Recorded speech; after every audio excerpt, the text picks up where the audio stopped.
कहा जाता है, जिसने भगवत गीता को समझ लिया उसने जीवन को समझ लिया। इस सही समझ की शुरुआत गीता बुक में दिए श्लोक से ही होती है।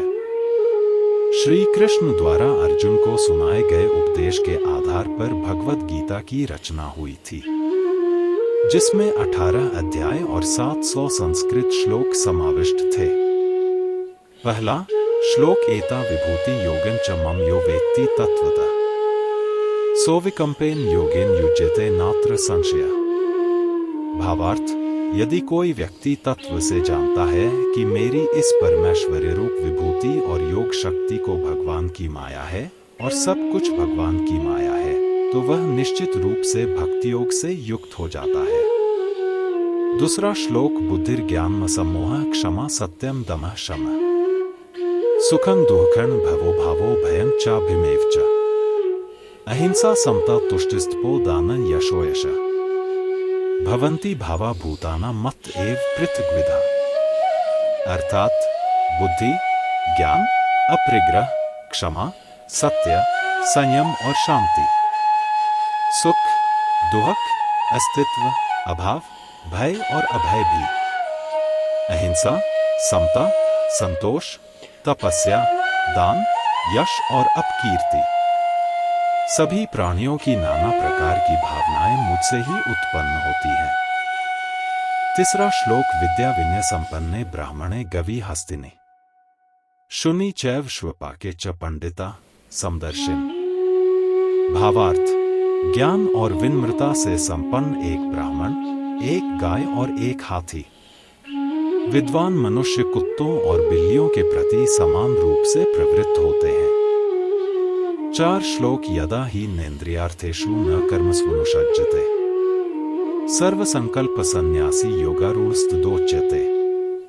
अर्थात, जब ज्ञानी मनुष्य वह इंद्रिय विषयों से और कर्मों से आसक्त नहीं होता, जिसने सभी भौतिक इच्छाओं का त्याग कर दिया है और योग प्राप्त कर लिया है, उसे योगी कहा जाता है। 5वां श्लोक अक्षरम ब्रह्मा परमं स्वभावोध्यात्ममुच्यते भूत भावोद्भव करो विसर्गः कर्म संज्ञित।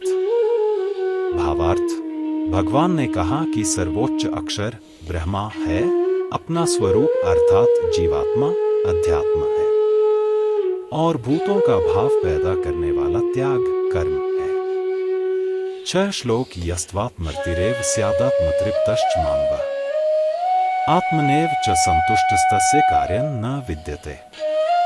अर्थात, जो आत्ममुग्ध और आत्मसंतुष्ट है वही असली मनुष्य है। दूसरी तरफ जो मनुष्य अपने आप में ही संतुष्ट है, उसके पास करने को कुछ नहीं है। 7 श्लोक तम विद्याद् द्वक संयोग वियोगन योग संज्ञितम स निश्चयन योक्तव्यो योगो निर्विण्यचेतसा। भावार्थ, जो दुख रूप संसार के संयोग से रहित है तथा जिसका नाम योग है, वह जानना चाहिए। वह योग धैर्य और उत्साह से करना चाहिए, अर्थात न थके बिना।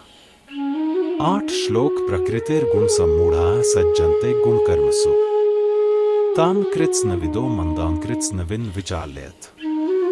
अर्थात, प्रकृति के गुणों से बहुत मोहित होकर मनुष्य अपने गुणों और कर्मों पर निर्भर रहते हैं, इसलिए उन्हें पूरी तरह से नहीं समझने वाले मूर्खों को पूरी तरह से जानने वाला ज्ञानी विचलित नहीं होगा। 9 श्लोक नाश्चर्यमिदं विश्वं न किंचिदिति निश्चयी निर्वासनः स्फूर्तिमात्रो न किंचिदिव शाम्यति। भावार्थ, गीता ज्ञान अनुसार यह ब्रह्मांड कुछ भी नहीं है, इसमें कोई आश्चर्य नहीं है।